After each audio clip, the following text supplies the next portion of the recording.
Assalamualaikum warahmatullahi wabarakatuh. Perkenalkan, nama saya Nurul Herlina. Saya di sini akan menjelaskan tentang hakikat manusia psikoanalisis, yaitu Sigmund Freud, yang memberikan pandangan bahwa manusia secara deterministik, yang mengartikan bahwa manusia sangat ditentukan oleh tekanan irasional, motivasi yang tidak disadari, dorongan biologis, dorongan naluri, serta kejadian psikoseksual. Jadi struktur kepribadian ada tiga. Yang pertama id, dan yang kedua ego, yang ketiga superego. Jadi saya akan menjelaskan yang pertama id. Id adalah berpotensi jahat. Ada yang menafsirkan id sebagai nafsu manusia yang mementingkan kebutuhan perut dan ke bawah. Di sisi lain, id tidak mempertimbangkan akibat dari pemenuhan hasratnya. Intinya, id adalah bagian jahat dari manusia yang berisiko merupakan orang yang lain dari diri sendiri. Id sebenarnya adalah yang menguasai manusia pada umur 0 sampai 2 tahun. Jadi saya akan membahas yang kedua, ego. Ego sebenarnya tidak jauh berbeda dengan id.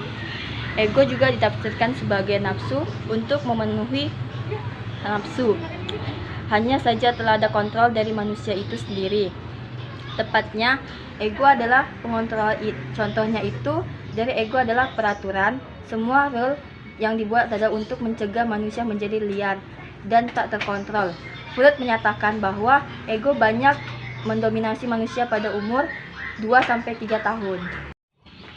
Jadi yang ketiga saya akan membahas tentang superego. Superego adalah sering disebut dengan hati nurani. Pembentukan dan perkembangan superego sangat ditentukan oleh pengarahan atau bimbingan lingkungan sejak usia dini. Bila seseorang diasuh dalam lingkungan yang serba cuek dan mau menang sendiri, bisa dipastikan superego atau nuraninya tumpuk, sedangkan super ada dan muncul pada diri manusia pada umur 3 tahun. Adapun dalam pendekatan psikoanalisis, hakikat konseling adalah agar individu yang mengetahui ego dan memiliki ego yang kuat, yaitu menempatkan ego pada tempat yang benar sebagai pihak mampu memilih secara rasional dan menjadi mediator antara id dan superego. Selanjutnya, adapun pribadi yang sehat dan bermasalah menurut psikoanalisa. Pribadi yang sehat menurut teori psikoanalisis adalah pribadi yang mampu menyelaraskan antara id, ego, dan superego.